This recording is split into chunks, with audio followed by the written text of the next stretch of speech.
Hello everyone, welcome back to Law Booster again. जैसा कि मैंने आप लोगों से कहा था टेलीग्राम ग्रुप पे कि 5 मिनट एमसीक्यू सीरीज जो है वो स्टार्ट होने जा रहा है, जिसमें कि आपको पीवाईक्यूज अवेलेबल होंगे। चाहे आप कोई भी एग्जाम की तैयारी कर रहे हो, आपके लिए ये वीडियो इंपॉर्टेंट होने वाला है। कभी भी देखो, आपके लिए हेल्पफुल होगा। तो वीडियो को ज़्यादा से ज़्यादा लाइक, शेयर एंड सब्सक्राइब ज़रूर कर लीजिए। बेल आइकन को भी प्रेस कर लीजिए ताकि आपको वीडियोज़ जल्द से जल्द अवेलेबल हो सके। प्लस टेलीग्राम ग्रुप को भी ज्वाइन कर लो ताकि आप और भी वीडियोज़ को देख सको। प्लस लेटेस्ट अपडेट भी आपको वहां पर अवेलेबल हो जाएंगे। ओके, तो चलिए वक्त को बिना ज़ाया किए हम लोग स्टार्ट करते हैं अपने एमसीक्यू सेशन को। सबसे पहला क्वेश्चन है रिजेक्शन ऑफ प्लेंट से। ओके, आपको बताना है कि डिफेंडेंट किस आधार पे रिजेक्शन ऑफ प्लेंट की डिमांड कोर्ट से कर सकता है। ऑप्शन है A, if the stamp writing is not clear, B, if it is barred by another enactment of the parliament, C, if the plaint is made in a foreign language, D, none of the above. इसका right answer है option number B, order 7 rule 10 को याद रखिएगा। Most important order है, तो आपको ये याद होना चाहिए। इसी में रिजेक्शन ऑफ प्लेंट के बारे में सारे कंडीशंस दिए गए हैं। नेक्स्ट है which of the following order और rules deals with the government pleader under the code of civil procedure 1908। आपको बताना है कि इनमें से कौन सा ऑर्डर है, कौन सा ऐसा रूल है जो कि गवर्नमेंट प्लीडर से डील करता है। तो इसका राइट आंसर हो जाएगा option number C, order 17 rule 8B। Direct question है, तो जब भी आप सीपीसी को स्टडी करें एक बार ऑर्डर्स को जरूर देखें, चाहे वो लेस इंपॉर्टेंट हो या मोर इंपॉर्टेंट हो, एक बार ऑर्डर्स की लिस्ट को जरूर चेकआउट कर लेना। नेक्स्ट है standard form of contract is also known as. आपको बताना है कि स्टैंडर्ड फॉर्म ऑफ कॉन्ट्रैक्ट को किस नाम से जाना जाता है। तो ऑप्शन है contract of adhesion, unilateral contract, C specific contract, D both A and B. ये पंजाब जुडिशियरी में पूछा गया था साल 2012 में। आपको स्टैंडर्ड फॉर्म ऑफ कॉन्ट्रैक्ट के बारे में कॉन्सेप्ट जो है वो क्लियर होना चाहिए। तो इसका राइट आंसर हो जाएगा option number A, contract of adhesion. क्या होता है स्टैंडर्ड फॉर्म ऑफ कॉन्ट्रैक्ट, आइए इसको एक्सप्लेनेशन से समझ लेते हैं। Standard form of contract is a contract where one party drafts all the terms and the conditions in advance and the other party can only either accept it as a whole or reject it.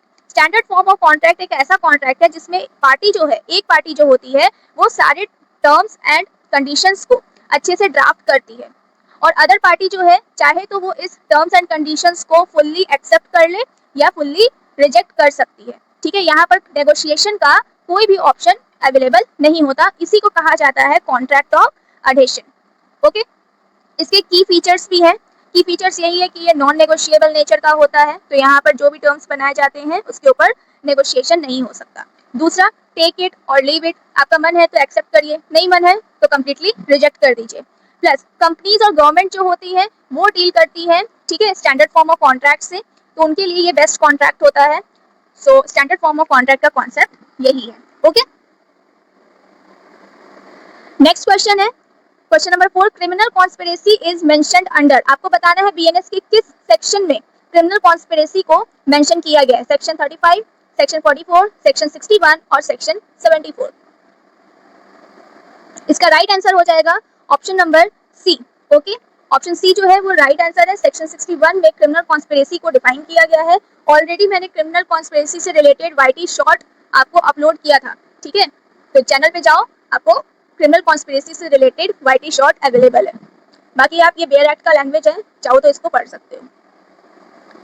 Next है which section of BNS 2023 is related with human trafficking. आपको बताना है कि human trafficking से related इनमें से कौन सा सेक्शन जो है वो रिलेटेड है। ठीक है, बीएनएस का कौन सा ऐसा सेक्शन है जो कि ह्यूमन ट्रैफिकिंग के बारे में बात करता है। तो इसका राइट आंसर हो जाएगा ऑप्शन नंबर सी, सेक्शन 143। तो आपको ये याद रखना है। ओके, नेक्स्ट है under which article of constitution of India provision related to the doctrine of eclipse are provided. इनमें से कौन सा ऐसा आर्टिकल है जिसमें कि डॉक्ट्रिन ऑफ एक्लिप्स जो है वो दिया गया है, उसका कॉन्सेप्ट जो है वो आपको इसमें देखने को मिलता है। तो आपको इसका आंसर बताना है। ऑप्शन है article 13 clause 2, option B article 13 clause 1, option C article 14, option D article 15। So ये क्वेश्चन भी आरजेएस जेएलओ 2019 में पूछा गया था, तो ये भी पीवाईक्यू है। इसका राइट आंसर हो जाएगा option number B, article 13 clause 1। Article 13 clause 1 क्या कहता है? डॉक्ट्रिन ऑफ एक्लिप्स के बारे में। ठीक है, doctrine of eclipse comes from Article 13 Clause 1. It says that any pre-constitutional law that is inconsistent with fundamental rights become eclipsed and is not dead.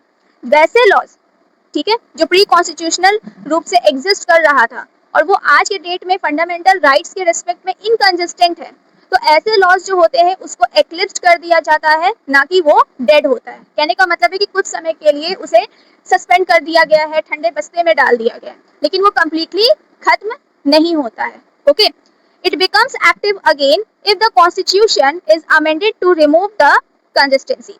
ये laws वापस से एक्टिवेट हो सकते हैं अगर अमेंडमेंट किया जाए, तो अमेंडमेंट अगर होता है तो प्रोविजंस फिर से एक्टिवेट हो सकते हैं। तो फिलहाल के लिए वैसे प्रोविजन जो कि डीएक्टिवेट कर दिया गया हो, अगर वो फंडामेंटल राइट्स के रिस्पेक्ट में इनकंसिस्टेंट है, तो उसी को हम लोग डॉक्ट्रिन ऑफ एक्लिप्स कहते हैं। नेक्स्ट है, which article of the Indian constitution is related to doctrine of self incrimination. ये तो बहुत इजी क्वेश्चन है, इसका आंसर आपको आना चाहिए, पंजाब जुडिशरी में से पूछा गया था। इसका राइट आंसर हो जाएगा option number C, article 20 clause 3। Next है, the salaries and the allowances of the जजेस of the supreme court of India are charged on. आपको बताना है कि सुप्रीम कोर्ट ऑफ इंडिया के जितने भी जजेस होते हैं उनकी जो सैलरीज एंड अलाउंसेस होती है वो किसके ऊपर भारित होती है। ठीक है, तो ऑप्शन है, option A ministry of home affairs, B ministry of law, C contingency fund of India, D consolidated fund of India. इसका राइट आंसर हो जाएगा option number D, consolidated fund of India. Article 146 के clause 3 में ये provision दिया गया है। ठीक है, article 146 clause 3 of the Indian constitution, the salaries and allowances of the supreme court जजेस and the administrative expenses of the supreme court are charged on CFI, यानी कि कंसोलिडेटेड फंड ऑफ इंडिया। ऐसा क्यों किया गया? ताकि जुडिशियल इंडिपेंडेंस जो है वो बन सके। ओके, एट लास्ट ये दो क्वेश्चन मैंने आपके लिए रखे हैं, तो आपको इन दोनों का आंसर कमेंट बॉक्स में देना है। क्वेश्चन नंबर 9 कह रहा है, name the first chief justice of India. India में सबसे पहले चीफ जस्टिस कौन हुए थे, उनका नाम आपको कमेंट बॉक्स में कमेंट करके बताना है। और क्वेश्चन नंबर 10 पूछ रहा है, the power of judicial review of India possessed by. Judicial review जो है वो किसके द्वारा किया जाता है, इतना ही क्वेश्चन है, आपको इसका आंसर देना है कमेंट बॉक्स में। तो कमेंट बॉक्स में मुझे जल्द से जल्द इन दोनों ही क्वेश्चन का आंसर दे दो, प्लस अपना फीडबैक भी मुझे जरूर शेयर करना कमेंट बॉक्स के अंदर, ताकि मैं आपके लिए और भी ऐसे ही क्वेश्चंस लेकर आ सकूं। ओके, तो अगर वीडियो पसंद आया है तो please like share and subscribe करना ना भूलें, प्लस बेल आइकन को भी प्रेस कर लेना ताकि आपको लेटेस्ट अपडेट्स मिल सके। एंड ऑल्सो भारतीय साक्ष्य अधिनियम 2023 का कंप्लीट सीरीज चल रहा है, तो ऑलरेडी इसके कुछ वीडियोस जो है वो चैनल पर अपलोड हो चुके हैं, तो जिन्होंने नहीं देखा है प्लीज जाके जरूर देखिए, और उसकी PDF आपको टेलीग्राम ग्रुप पे मिल जाएगा। ओके, तो मिलते हैं अब नेक्स्ट वीडियो में। Thank you.